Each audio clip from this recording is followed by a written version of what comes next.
All right, welcome to another episode of The Rundown. We had a jam packed NFL weekend, but I'm going to first start off talking about Monday Night Football between the Detroit Lions and Baltimore Ravens. And it was a hell of a game to say the least.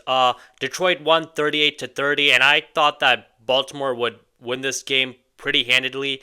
Lamar has been historically very good against the NFC. He's been very good on Monday Night Football. And I thought, well, with Detroit losing week one against Green Bay, they definitely have some weaknesses that Baltimore can exploit, even with some of Baltimore's defensive players being out, like Namde Marabuke and Jair Alexander. But Detroit prevailed.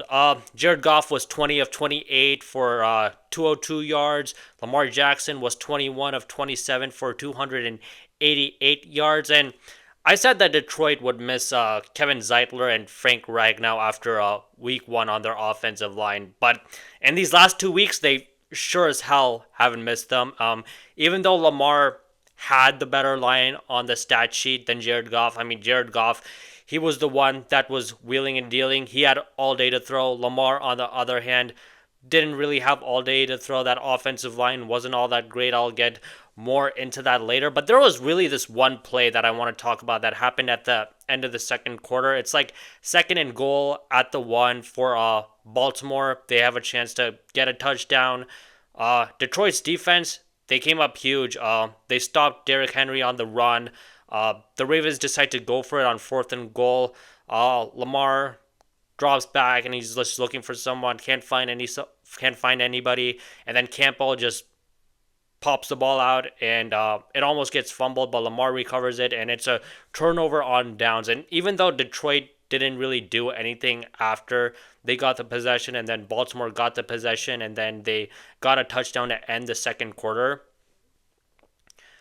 I was still really impressed with that defensive play. And Baltimore was up 21 to 14 and I didn't think that, oh my god, Baltimore is like going to win this game, but I thought, okay, they got a decent shot, but third quarter is when the game broke open for Detroit offensively and defensively. At the end of the third quarter, David Montgomery has a 72-yard run, and that gets them into a touchdown position.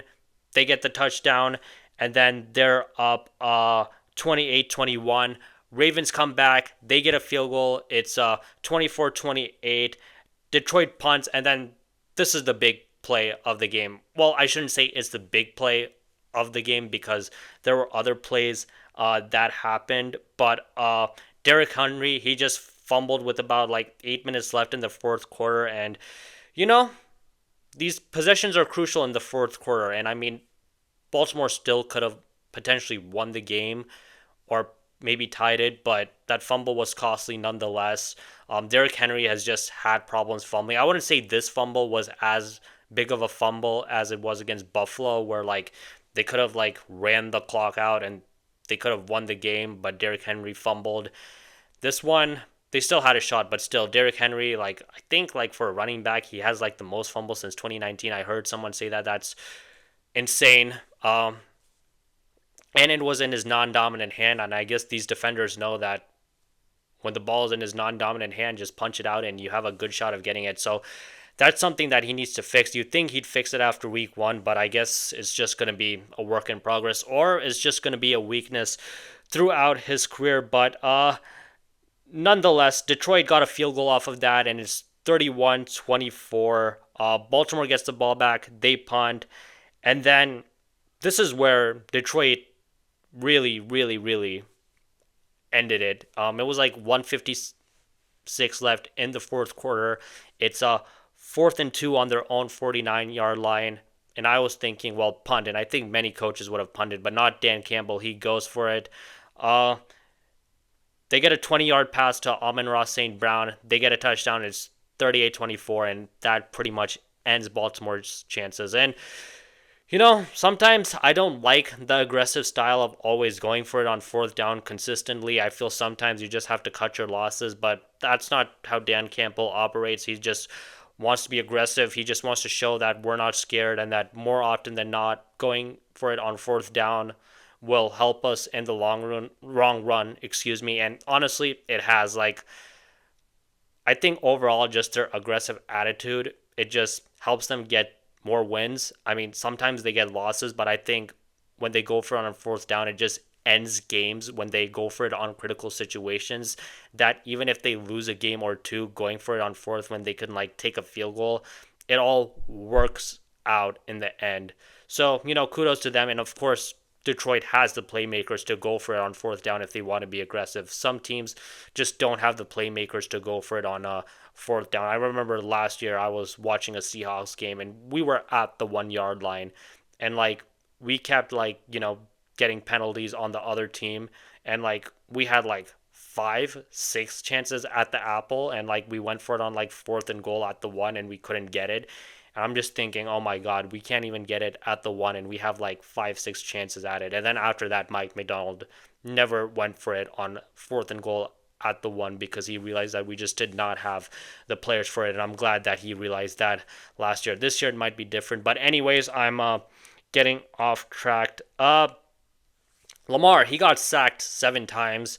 Uh, you can certainly say that some of that is on him, but honestly, I just feel that Lamar was standing in the pocket for too long because he was just looking for an open receiver and he just couldn't find anybody. And then when he tried to get out of it, Detroit defenders were on him, like Aiden Hutchinson, to just like tackle him and make sure that he didn't really get a big gain. So excuse me, Baltimore's offensive line is definitely not as good as I thought, and Baltimore's defense also is not very good either. Zach Orr, the defensive coordinator, he may be in trouble. I mean, they gave up 15 in the fourth quarter. Sorry, not 15, 16 in the fourth quarter to Buffalo in week one. And then they get 38 dropped on their heads in Baltimore at their home stadium. Now, Detroit is a good team, so I guess you can say, oh, it's not the biggest deal in the world, but still, I mean, it's not very good. And I know I talked about how Madubuke and Jair Alexander were out, but I mean, Detroit was on third and fourth stringers last year, and they still found a way to win 15 games. But Baltimore's defense, just so far, 2 of these last 3 weeks, it hasn't been good enough. And Zach Corey, he's going to need to find a way to just get that defense to like make some stops at critical moments so that they can help their offense out. And there were times where Lamar could have like tied the game or like taken a lead, but unfortunately offensively they just don't have much going either. And it just feels like the receivers and tight ends just got blanketed in the second quarter because Lamar was hot in the first half, but second half, I don't know, it just seemed that the momentum shifted towards Detroit and Baltimore couldn't get anything going. And I don't know if Dan Campbell and his offensive staff made a adjustment to like stop Baltimore's offense, but I don't know, something worked after they came out in the second half. And now Baltimore is 1-2. They started out 0-2 last year and they were able to rattle off 5 straight wins. Uh this time 1-2. You know, I want to say I'm not worried about them, but I am kind of worried about them.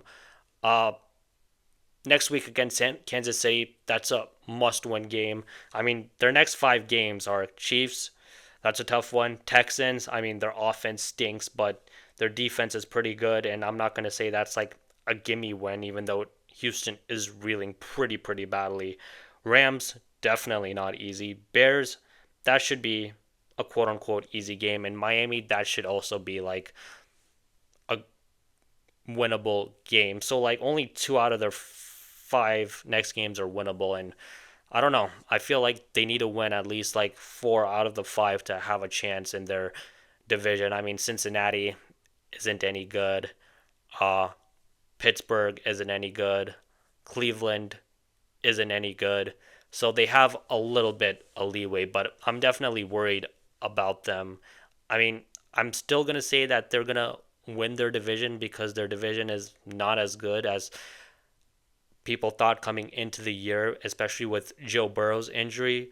But I don't know about them in the playoffs. It just seems that defensively they're just not all the way there, which is disappointing because Baltimore is known for just being a physical, tough defense. But I mean, in these past 2 of these 3 weeks, they just have not had that whatsoever. And like I said before, Zach Orr better figure some stuff out. Otherwise, he's going to be out of a job, and it really feels that the losing Mike McDonald is affecting them at least this year. I mean, last year it was a little bit up and down, but nonetheless they ended 12-5. Um, Last year against Buffalo, I mean, Lamar had like a couple mistakes, but second half he turned it around, and I mean they could have potentially won that game if Mark Andrews just holds on to the ball, but he had some drops last year also. So I don't know. It just seems that Baltimore in these critical games so far. I mean, usually in the regular season, I mean they win these games, but so far in this regular season, they seem to get tight. They usually get tight in the playoffs, but this time around, they're just getting tight in the regular season, and I hope that fixes itself. Last year, they were able to bounce back from an 0-2 record. This time around, I hope that they can bounce back from a 1-2 record. If they lose next week against Kansas City, uh, 1-3, that's so tough. That's so tough. I'll still say even if they lose against Kansas City, they have a shot because of like all the chaos in their division. But when it comes to being a viable playoff team, I'm out if they lose against Kansas City and they start off 1-3. I'm absolutely out.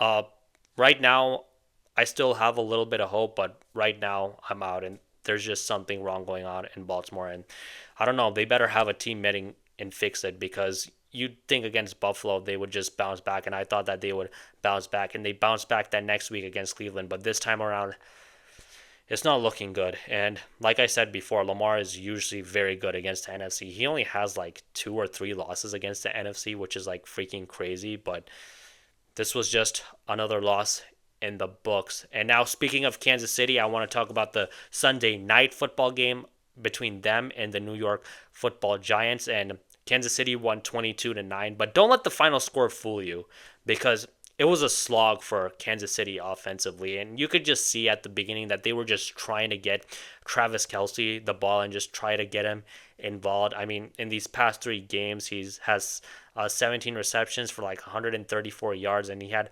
4 for 26, but he just was not really getting much separation whatsoever, and they were trying to force feed him the ball. But offensively, first half, it was absolutely a slog, and you could see that frustration boil over to the sideline between him and Andy Reid. And honestly, it's not ideal for the star player and coach to have a shouting match, but I mean, they did this in the Super Bowl. I mean, Travis Kelsey has yelled at Eric Bieniemy.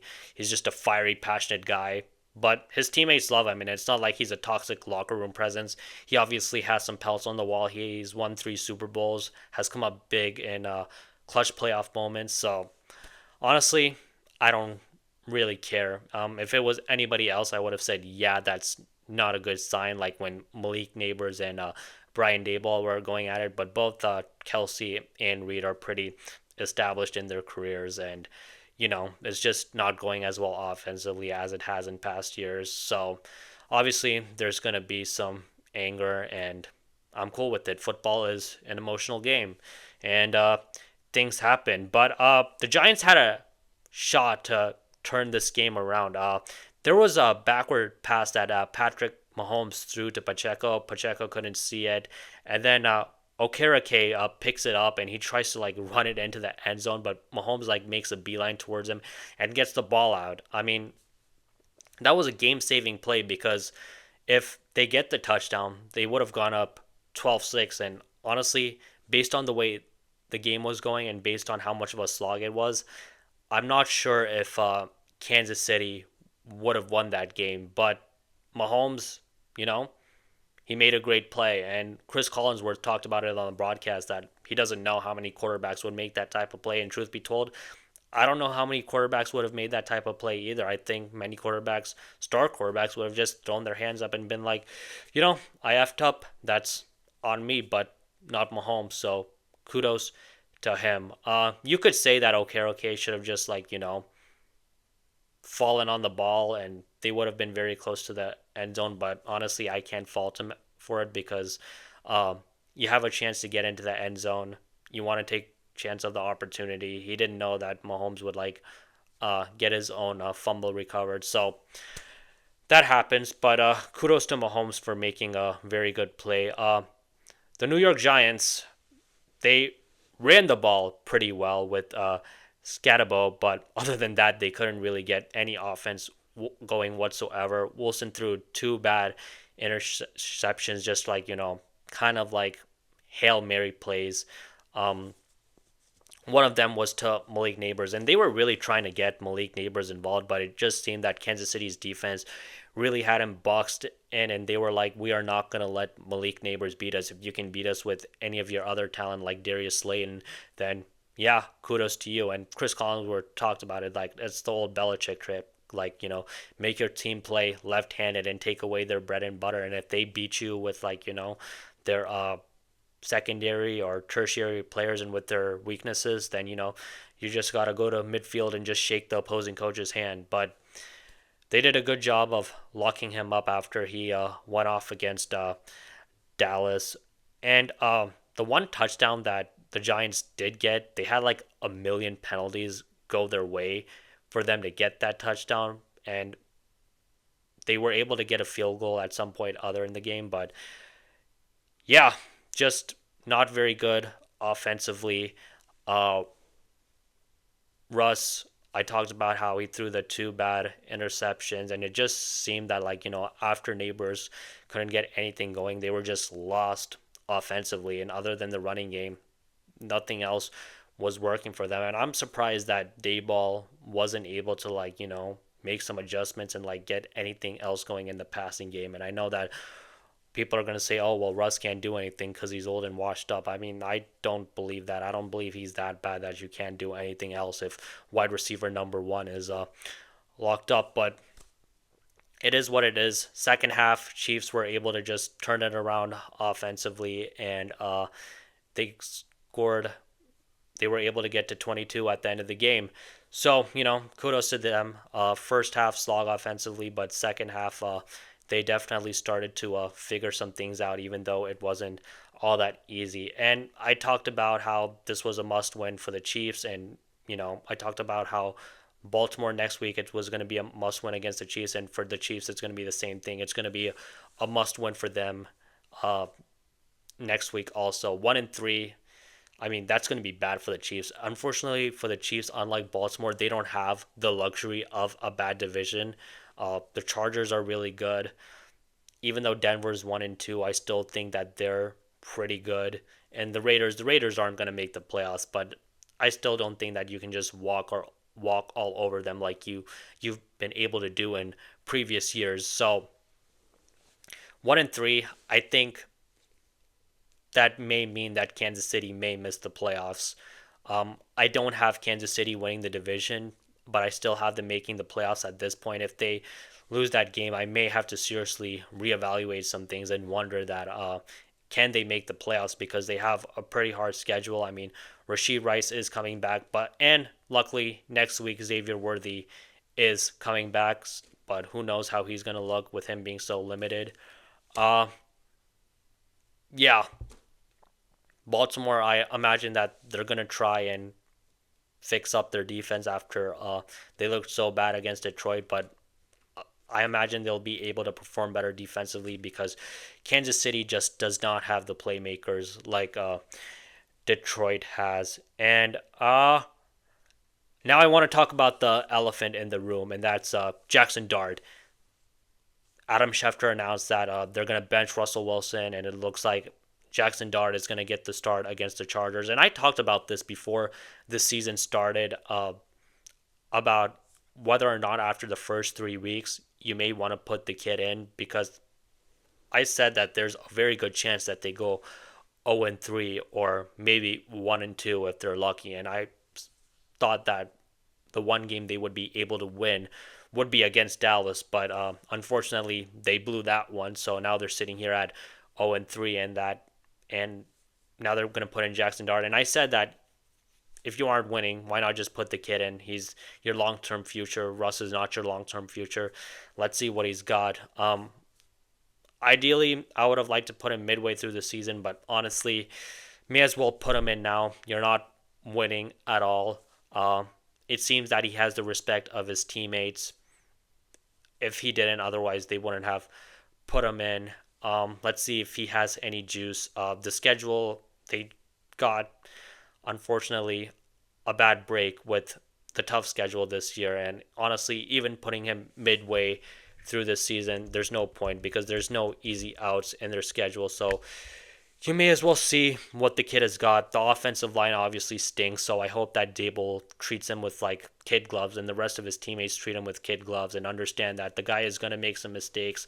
Hopefully, he shows some flashes and some glimpses, but I think overall it's going to be a struggle, and it just stings to put your rookie quarterback in a situation where the offensive line is absolutely god awful. I hope that doesn't wreck him for the rest of his career and his eye line level isn't towards the receivers and he's always going to be paying attention to his blind side wondering whether or not he's going to get hit. So yeah, he's probably not going to play that well against the Chargers and Jesse Minner. I'd be very shocked if he shows anything. You just got to see what the kid has got, and hopefully this year he can just quote unquote get most of his mistakes out, and that so that when you're going into next year he has a better idea of what his strengths and weaknesses are, and of course he can also game plan on what to do and how defenses are going to stop him, because the plan is, I hope, is that they make him start the rest of the year. I hope it's not a thing where they're like, oh, you're going to start and then, oh, we're going to bench you. I mean, I hope they don't go through with that, because that would be very, very dumb, and that can just wreck a kid's confidence. So if you're going to go all in on Jackson Dart now and you're going to put him into the fire, let him go into the fire, let him stink, let him make his mistakes, and just give him, all the support that you can in the locker room and when you're coaching him. So, uh, unfortunate for Russ. I unfortunately think that Russ's career as a starter is probably over.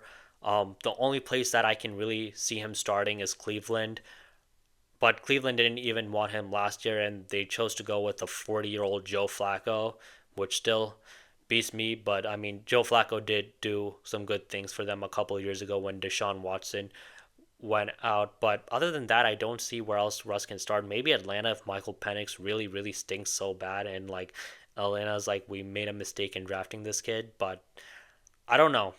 I don't think that's gonna happen, even though he didn't play very well against Carolina. Yeah, I don't see him starting anywhere else. Maybe Miami might be a long shot, but that's about it. Every other team has established starters or young players they just want to give a shot to.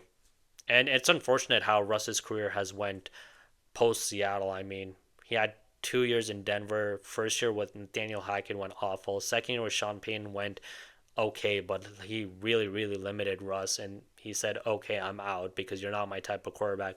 Went to Pittsburgh. They did win some games in the beginning, but they ended the season very, very badly, and then they obviously got the doors blown out in the playoffs. So I don't know how it's gonna look good for Russ. I mean, I don't think any team is gonna be so desperate that they want to sign him, and I think it's unfortunate for him. I mean, that game against Dallas, it showed that he still has a lively arm. He can still make some plays, but you need to surround him with good pieces, and the offensive line stinks. And I don't know if he can go to a team with the good offensive line. And another thing for Russ is I don't know if he's not going to be a starter. Is he going to want to be a backup? Excuse my phone.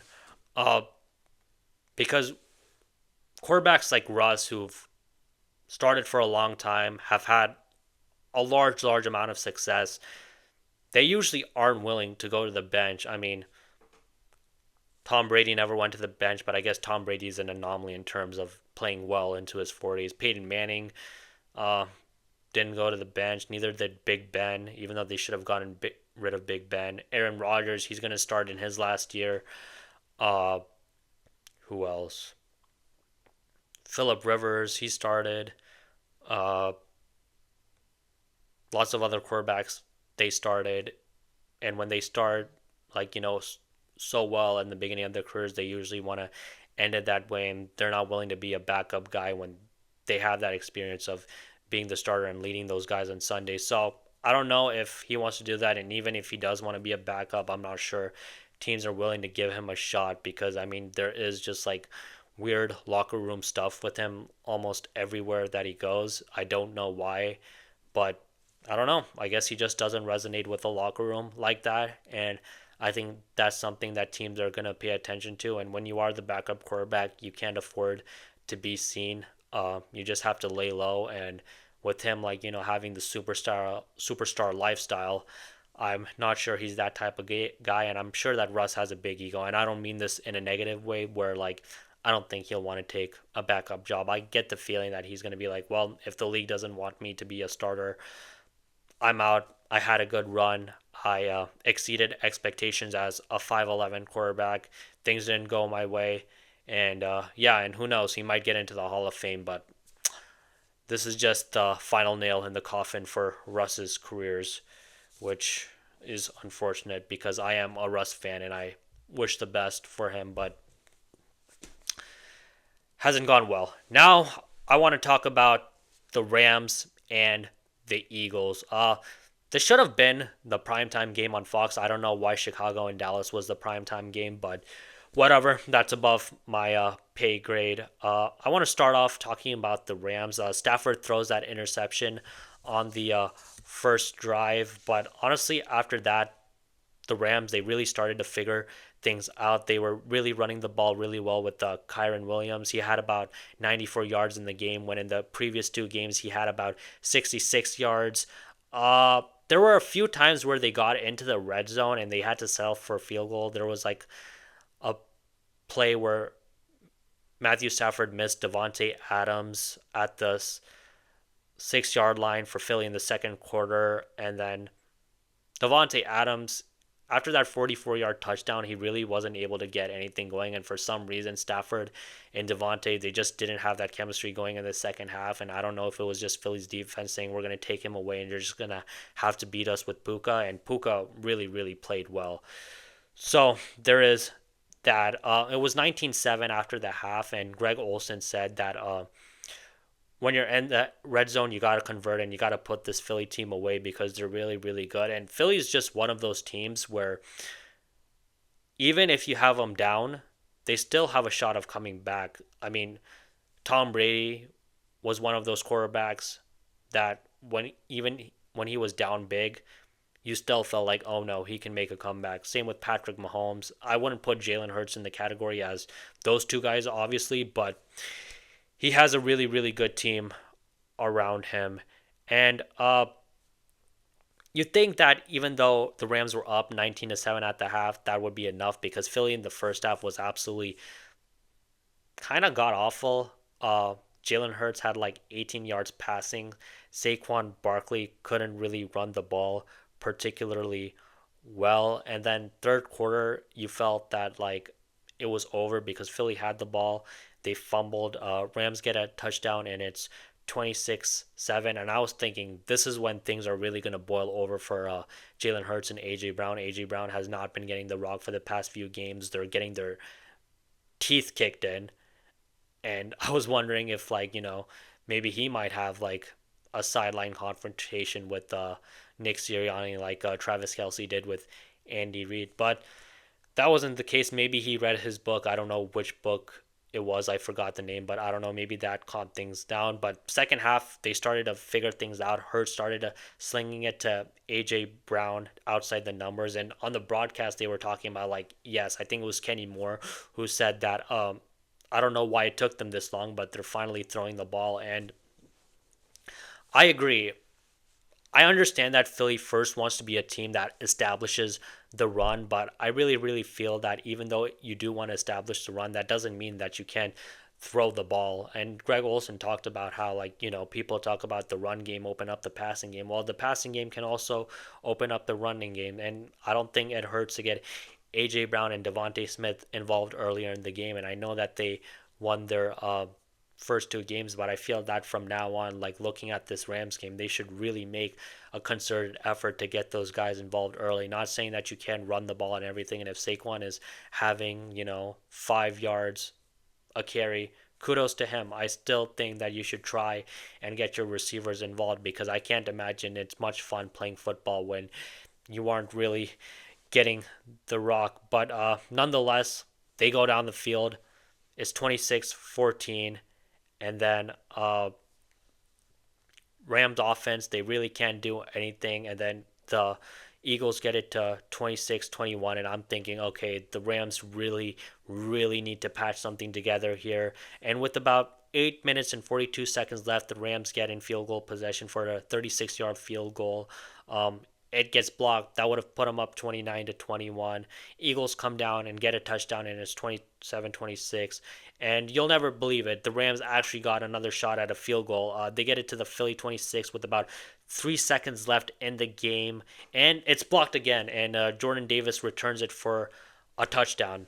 And it's crazy how the Rams are like a blocked field goal from like winning these games. And another way that Philly compares to the Chiefs is that they're able to win these one margin games, and they're able to like come up really really clutch in the end and just somehow win these games where it seems improbable. But kudos to them. I mean, the margins in the NFL are small. I say that again and again, and Philly is one of those teams that when the margins are small, it goes in their favor. So kudos to them. And Philly is just going to be a tough out, man. They can beat you in so many ways, and they showed that even when they aren't able to run the ball, they can air that thing out. And Jalen Hurts had like more than 200 yards passing after in the first half he struggled, and AJ and Devontae Smith, they played really really well, especially AJ. And some of that was helped because, like I talked about before they played, that the Rams were weak at cornerback with Achilles Witherspoon being out, and the Rams are going to have to find a way to shore up their cornerback spot. I think that the Rams are a Super Bowl contender, but that cornerback spot, it's not looking too great, and they need to find a way to shore that up. Maybe not this season, and they're just going to have to deal with that this season, but going into seasons forward, they're going to need to find a way to have an established player at that position. But nonetheless, for the Rams, I know coaches don't want to hear that they're encouraged after a loss, but I do think that they should be encouraged after a loss. I mean, Philly has a hell of a team. They're the defending Super Bowl champions for a reason, and they've gone toe to toe with Philly, in the playoffs last year and now this time around. And I bet they feel, if especially with the field goal stuff, if things went a little bit their way and if they made a couple more plays, they could have won the game. So I think the Rams should be. I'm happy about this loss in terms of they shouldn't be devastated that they lost to a good team. And yeah, I think that the Rams are going to be a tough out in the NFC West. That's for damn sure. Now I want to talk about the other team in LA. They faced off against the Denver Broncos, and that was a great game. Chargers went 23-20, and the Chargers were down for the most part in the third quarter, but they were able to clutch out a win. And Herbert made some spectacular plays. He was 28 for 47, 300 yards. And considering the fact that they lost Najee Harris and they lost Pipkins and Mekhi Becton went out, it's not like they were spectacular running the ball. So Herbert had to throw for 47 times. And typically Jim Harbaugh teams, they don't like to just throw that much. You could see last year that he was trying to put a lot less stress on Herbert's shoulders. But I think this game, Greg Roman absolutely sensed that they weren't getting anything going in the run game. Lost their important O lineman. Najee Harris injured, even though he was running back too. It was Herbert who needed to make plays, and that's why they paid him all that money, and he definitely did do that. And he had this crazy TD pass to Keenan Allen very late in the first quarter where he just has like, pressure all over him, and he just was able to get it to Keenan Allen somehow. And this is why so many people love Justin Herbert, even though I'm one of the people that's like, yeah, Justin Herbert is very talented, but he hasn't really shown it in the playoffs, and in the regular season they have a losing record against good teams. But he has so much talent. He's 6'6". He has a cannon of an arm, and he can also run. And that's why so many people are in love with him, because he can make plays like that. And when you can make plays like that, there are going to be more people who are willing to give you a chance and look over some of your flaws, because they're just so enamored with your natural talent. And he definitely has the physical tools for it for sure. And on that Keenan Allen touchdown pass, there aren't many other people who can make that type of play. I think the only people that can do it are Mahomes, Allen, and Lamar. That's it. Those are the only other quarterbacks who can make that play. I don't think anyone else can make that play, really. Maybe Jaden Daniels, and I'm not giving him any credit, but I'm pretty confident that Patrick Mahomes, Josh Allen, and Lamar Jackson would be able to make that play. But nonetheless, the Chargers tie it up at 20 apiece. That touchdown pass was definitely crucial. Broncos go 3-and-out, and Chargers come down, with the field goal, and they win it at 23-20 at the last possible moment. And Herbert had some key third downs in that game. He had a clutch 3rd and 2 to McConkey that helped them get a touchdown earlier in the second quarter. And the Chargers were 8 for 17 on third down, but the Broncos, on the other hand, they were terrible on third down. They were 2 for 13, and they're one of the worst third down teams in the NFL. They're ranked like 27th, and I think Bo Nix made some good plays, and he had like a good throw to Sutton on play action, but I also thought that he missed some throws. He missed one to Marvin Mims in the third quarter that could have gotten them a touchdown. They had to settle for a field goal. 3rd and 10, he overthrew Sutton on the sideline that could have gotten them in field goal range with about 2 minutes left in the fourth quarter. So while he did do some good things, he was just not good enough. And the Broncos also had some horrible penalties. They were 10 for 10 penalties for 90 yards, and they got to get that cleaned up. And I talked about this last week when they faced off against Indianapolis. I just don't think that they're quite ready to take that next step and be Super Bowl contenders. They can still absolutely make the playoffs as a wild card, but I don't think that they're going to win the division so far, at least, unless the Chargers absolutely melt down. I think that they're going to be the ones that win this division, and I think that they're going to do it in pretty convincing fashion. And it's just the little details for the Broncos. I talked about that leverage play last week against the Colts where the Colts had a 6-yard field goal, and then because of that leverage play, it was 45 yards, and they were able to win the game at the very last second. So it just feels like this team is another year away. I thought Bo Nix would be able to take that next step after being in Sean Payne's system for his second year, but it looks like he still has some growing up to do, and his other teammates still have growing up to do in terms of winning, crucial games and being smart in crucial situations. But I'm sure that they'll get that figured out. And now I want to talk about the Texans and the Jaguars. I mean, talk about two bad offenses. None of these teams could do anything. And kind of like the Bucs game, this game was begged to be won by the Houston Texans, but they just couldn't capitalize on it.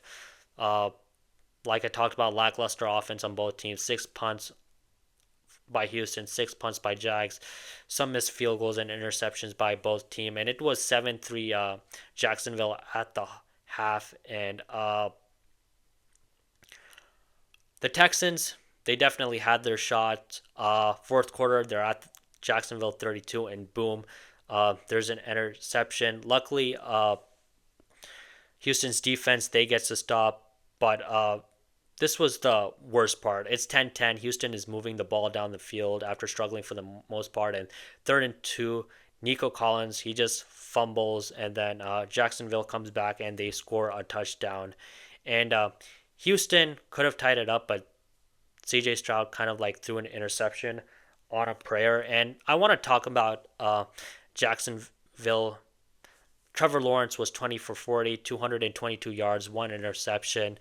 And I still think that Lawrence isn't the best at reading the field, and he still has some accuracy issues. But one thing I gotta help him out with is that he doesn't have great receivers this year, at least. I mean, you think Brian Thomas Jr. would be that guy, but he hasn't been that guy. Uh, the Jaguars have the highest drop rate at 32%, and they have the highest drop rate, and 32% of Lawrence's incompletions are on his receivers, so they're not helping him in that regard. He has like a 55% completion percentage, and I don't know if his receivers are able to complete the ball, that might be in the mid to high 60s. So he's also been getting screwed over in that regard. Travis Hunter, not much on offense. They're mainly playing him on defense now, and I hope that they're able to fix the drops. And the Chiefs had that a couple years when they won the Super Bowl against San Francisco, where in the season they just had hella drops, but in the playoffs they were able to turn it around. And I'm not saying that Jacksonville is going to win the Super Bowl, not at all, but I still think that, they can potentially get into the playoffs if they're able to figure out this drop situation. And now going back to Houston, uh, the offensive line isn't that great. CJ was absolutely just getting killed, and he doesn't have great weapons in Dalton Schultz and Nico Collins. And I talked about how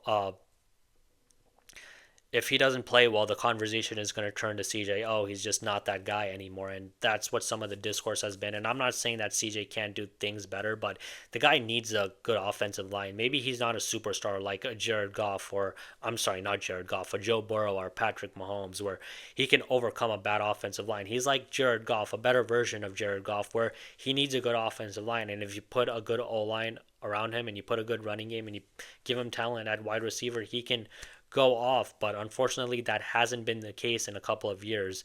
And Jared Goff, if he has a bad O line, I don't think he's going to look that great either. So I think people need to understand that if you put talent around CJ, he can do some things, but unfortunately he just doesn't have that.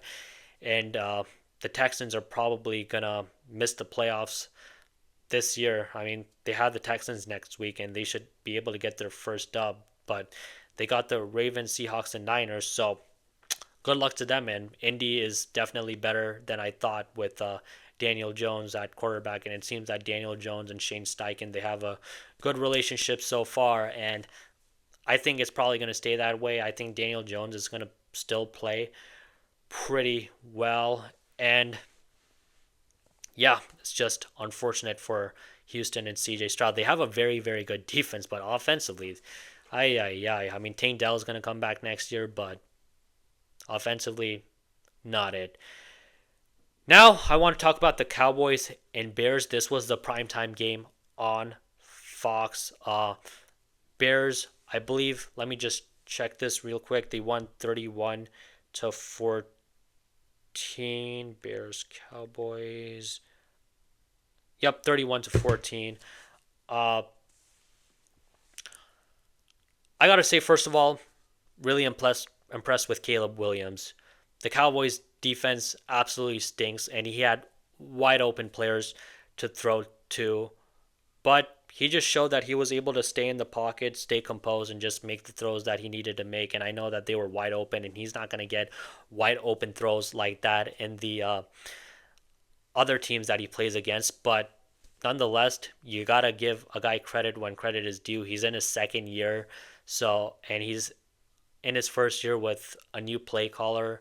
So, gotta just kind of treat him like a rookie, and he had a very good game. Uh,